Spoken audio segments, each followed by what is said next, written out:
जय हिंद दोस्तों, एक बार फिर से आपका स्वागत है आर के मौर्य कॉमर्स क्लासेज में।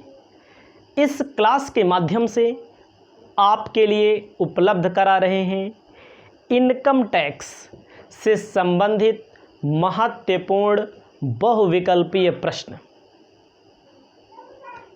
आप यदि पेपर देने जा रहे हैं किसी भी परीक्षा का जहां पर इनकम टैक्स पूछा जाता है, वहां के लिए यह वीडियो बहुत ही ज़्यादा महत्वपूर्ण है।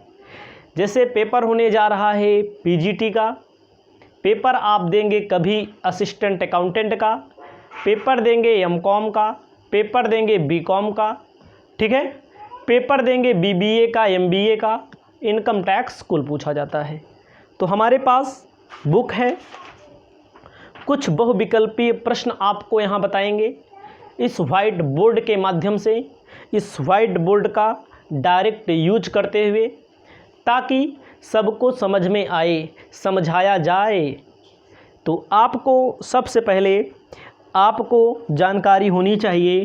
प्रश्न संख्या 1 हमारे पास किताब में दिया गया है। आपके पास किताब हो ना हो, लेकिन मैं जो बता रहा हूँ विश्वास करके उस पर पढ़िए। ध्यान दीजिएगा, कहता है भारत में सर्वप्रथम आयकर कब लगाया गया? भारत में सर्वप्रथम आयकर कब लगाया गया?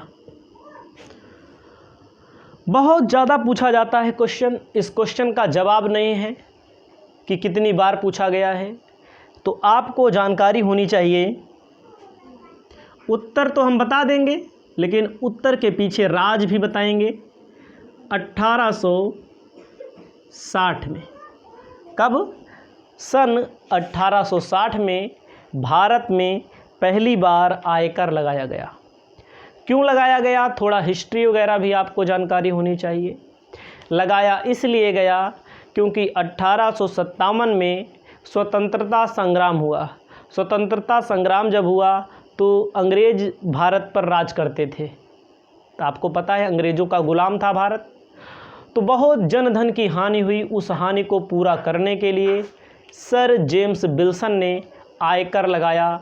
सन 1860 में इनकम टैक्स लगाया गया। तो केवल इस प्रश्न का उत्तर हम बताए हैं, और पूरी की पूरी वीडियो अगर आप पढ़ना चाहते हैं पूरा इनकम टैक्स, तो उसके लिए क्लास है, प्रॉपर क्लास है, पूरा रिकॉर्डिंग वीडियो मिलेगा वहाँ पर। अब आपको मैं बताना चाहता हूँ दूसरा प्रश्न। देखो उत्तर बता दे रहा हूँ, प्रश्न और उत्तर। आयकर, दूसरा प्रश्न हमारी बुक में कहता है देखकर तो कोई भी बता सकता है, लेकिन इसके पीछे थोड़ा आपको जाना पड़ेगा, इसके नीचे थोड़ा घुसना पड़ेगा। तो आयकर है, बहुत सारे विकल्प आपके सामने दिए रहेंगे। प्रत्यक्ष कर, अप्रत्यक्ष कर, व्यापार कर, सेवा कर, तमाम चीज़ें दी सकती हैं। तो आपको जानकारी होनी चाहिए आयकर जो है प्रत्यक्ष कर है। कौन सा कर है? प्रत्यक्ष कर, डायरेक्ट कर।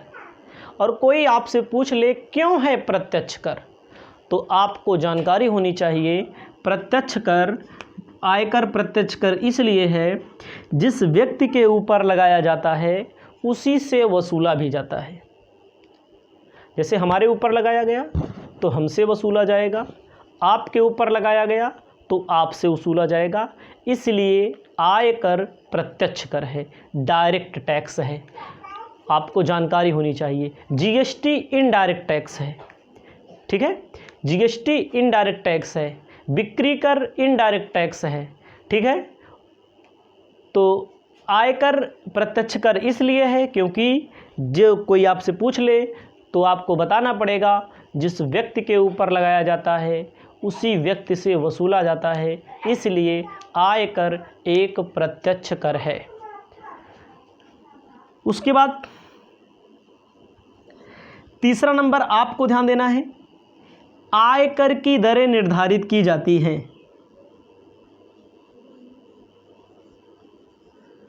आयकर की दरें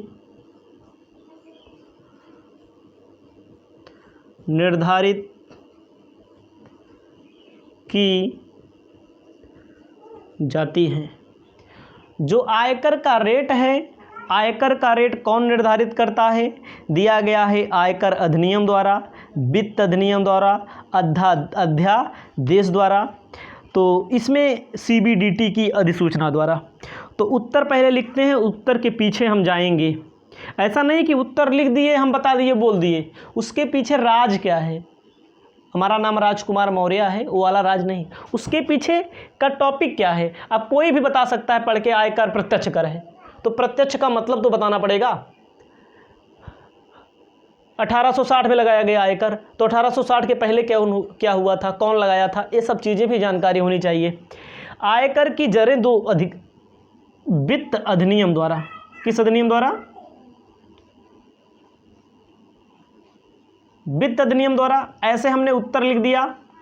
तो इसका मतलब वित्त अधिनियम क्या होता है? आपको पता है हर साल बजट तैयार किया जाता है, हर साल बजट तैयार किया जाता है। जब बजट तैयार किया जाता है, तो जब बजट तैयार किया जाता है तो वित्त अधिनियम पारित होता है हर साल, वित्त मंत्री घोषित करता है। तो आपको याद होगा आयकर की दरें जो होती हैं, जो स्लैब बनाया जाता है, जो रेट होता है, वो कैसे तैयार किया जाता है? वित्त अधिनियम द्वारा। वित्त अधिनियम प्रत्येक साल लागू किया जाता है। ठीक है, तो 3 क्वेश्चन अभी तक मैंने आपको बताया। चौथा क्वेश्चन अब आपको बताने जा रहे हैं। चौथा क्वेश्चन दिखना चाहिए। कहा गया है करदाता की सकल कुल आय में कुल कितने शीर्षक होते हैं? चौथा नंबर क्वेश्चन यहाँ लिखते हैं, बढ़िया से लिखिए, मिटा देंगे फिर। करदाता की सकल कुल आय में कितने शीर्षक होते हैं? आप समझिए भाई, करदाता की सकल कुल आय में कितने शीर्षक होते हैं? उत्तर दिया है 2, 3, 4, 5। अंदाज के टिक मार दोगे गलत हो जाएगा। आपको पता होना चाहिए 5 शीर्षक होते हैं।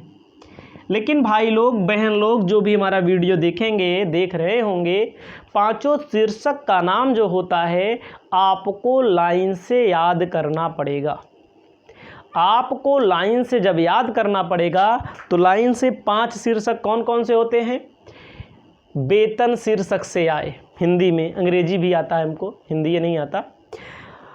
दूसरा होता है मकान संपत्ति से आए। तीसरा होता है व्यापार एवं पेशे से आए। चौथा होता है पूंजी लाभ। पांचवा होता है अन्य साधनों से आए। ध्यान दीजिएगा, income from salary, income from house property, income from business profession, income from capital gain, income from other sources. यही होते हैं 5 शीर्षक। मैंने क्या बोला? प्रश्न देख करके रटना नहीं है, आपको उसके पीछे के शीर्षकों में भी जाना है, बेसिक को भी समझना है। इसकी वीडियो अलग से हमारे पास डिफिनेशन वगैरह की है। करदाता का मतलब क्या होता है, सकल कुल आय का मतलब क्या होता है, कुल आय का मतलब होता है, आयकर का इतिहास क्या होता है, आयकर की परिभाषा क्या होती है, आयकर का पूरा रेट होता है। यहाँ तो मैं बहुविकल्पी बता रहा हूँ जो पेपर में पूछा जाता है, और मैं दावा करता हूँ यहाँ से पेपर में क्वेश्चन पूछा जाएगा। केवल 4 बताया, अभी हम और आपको आगे बता रहे हैं। ध्यान दीजिएगा, एक क्वेश्चन कहता है कि प्रत्येक वर्ष 1 अप्रैल से प्रारंभ होने वाली 12 महीने की अवधि को कहा जाता है। 5वां नंबर क्वेश्चन लिखिएगा, प्रत्येक वर्ष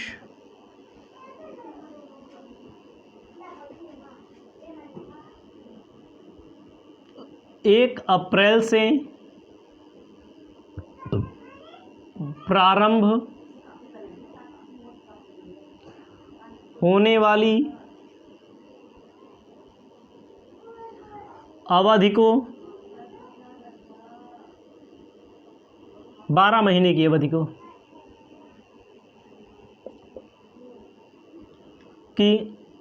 को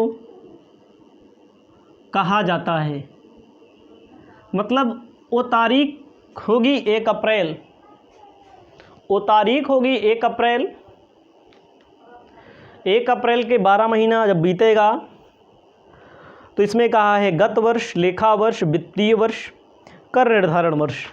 इसमें बहुत सारे बच्चे हो जाते हैं कंफ्यूज। ठीक है, 1 अप्रैल से तारीख प्रारंभ होगी, 1 अप्रैल से तारीख प्रारंभ होगी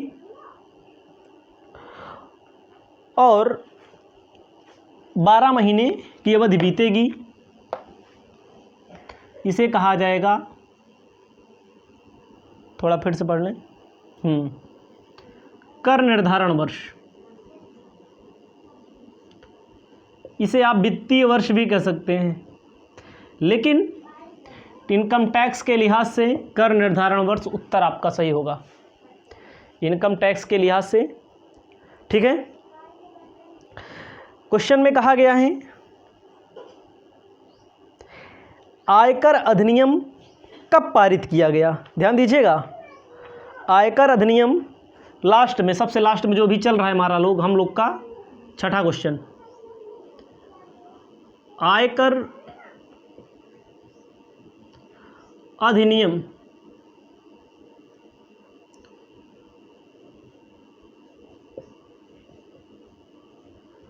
कब पारित किया गया।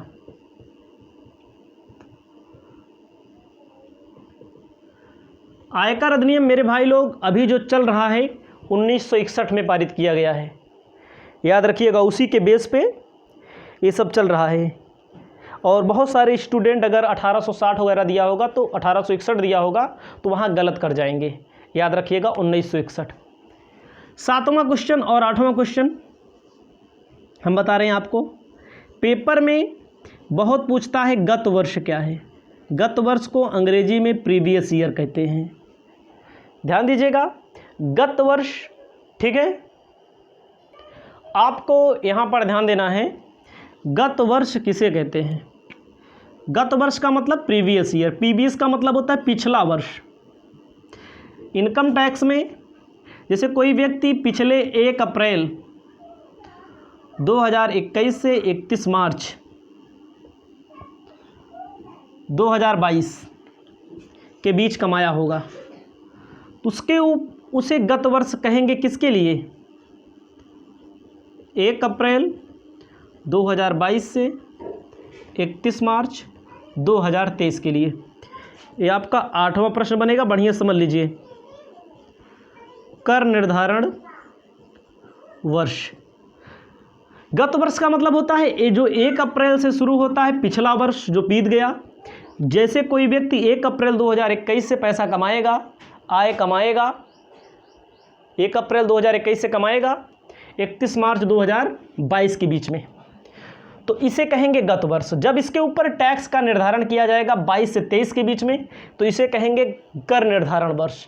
जिस वर्ष आय कमाई जाती है उसे गत वर्ष कहा जाता है, जिस वर्ष की आय पर टैक्स का निर्धारण किया जाता है उसे कर निर्धारण वर्ष कहते हैं। क्वेश्चन 8 तक मैंने बताया, इसको अपनी कॉपी में आप लिखना चाहें तो लिख सकते हैं। ठीक है, आपको ध्यान देना है 9वां नंबर क्वेश्चन, आयकर की गणना की जाती है। जो आयकर की गणना की जाती है कह रहा है पूंजी पर, कह रहा है पूंजी पर, अस्थाई संपत्तियों पर, व्यापारिक लाभों पर।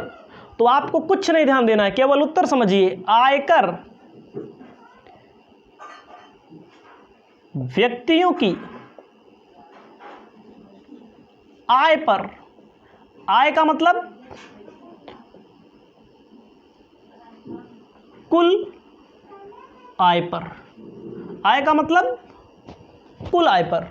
आयकर की जो गणना की जाती है कहाँ पर की जाती है, व्यक्तियों की कुल आय पर की जाती है। इसको नोट करके अपनी कॉपी में लिख लीजिए। कुल आय का मतलब क्या होता है? Income from salary, income from house property, income from business profession, income from capital gain, income from other sources, पाँचों को जोड़ो, 80 से 80 यू की कटौती घटाओ। ठीक है, उसके बाद चलते हैं 10वां क्वेश्चन। आयकर किन व्यक्तियों पर लगाया जाता है? आयकर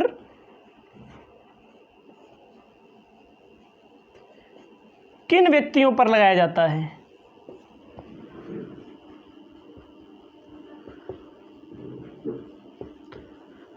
आयकर किन व्यक्तियों पर लगाया जाता है? तो आपको बताना चाहते हैं ऐसे व्यक्ति जिनकी आय कर मुक्त सीमा से अधिक हो, मतलब कि टैक्सेबल इनकम हो, कर योग्य हो, उनके ऊपर आयकर लगाया जाता है। आपको जैसे बता दूं, जिसकी आयु 60 साल से कम है तो 2.5 लाख तक कर मुक्त है,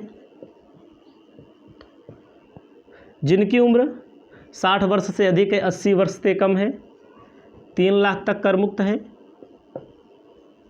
मतलब इससे ज़्यादा अगर 60 तक वाले और 60 से 80 वाले इसके बीच में कमाएंगे तो कर मुक्त इससे ज़्यादा है तो उनके ऊपर कर लगेगा। और जिनकी 80 से अधिक है 5 लाख कर योग्य है। 5 लाख से अधिक मतलब 5 लाख तक कर मुक्त है।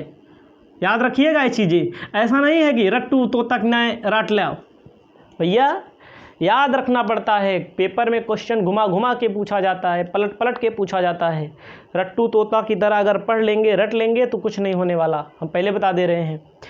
तो इसी से क्वेश्चन पूछ सकता है। जैसे हम यही नहीं है कि जो मैं बता रहा हूँ यही सेम टू सेम पूछ ले, अरे 1 आध 2 क्वेश्चन पूछेगा ही, 4 क्वेश्चन पूछेगा ही, तो इसी के अंदर घुस के पूछ सकता है। 60 साल वाले के लिए कर मुक्त सीमा क्या है?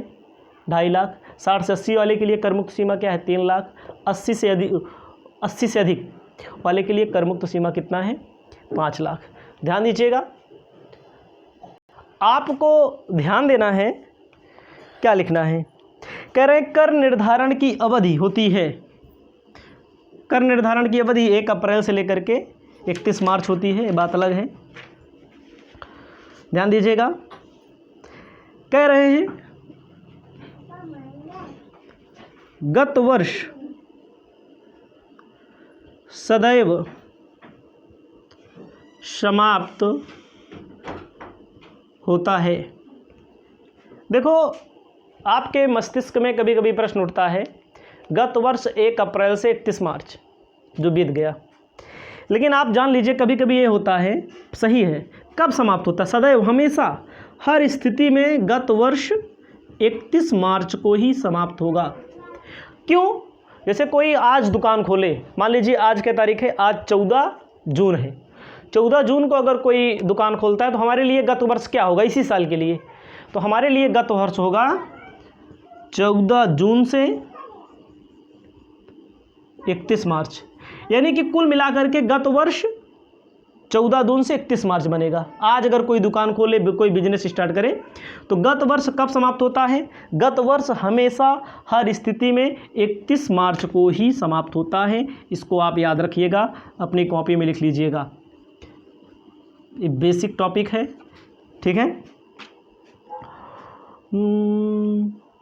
अब देखो, मैंने एक चीज़ बताया है, 60 साल वाले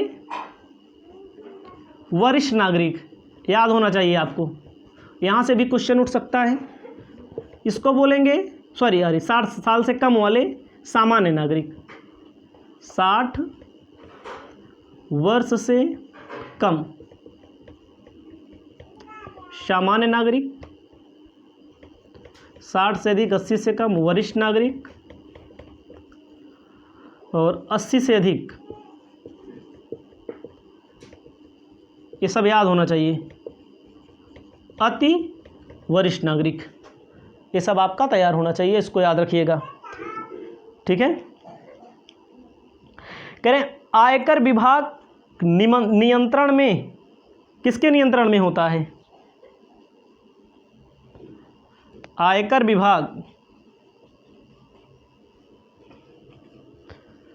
किसके नियंत्रण में होता है?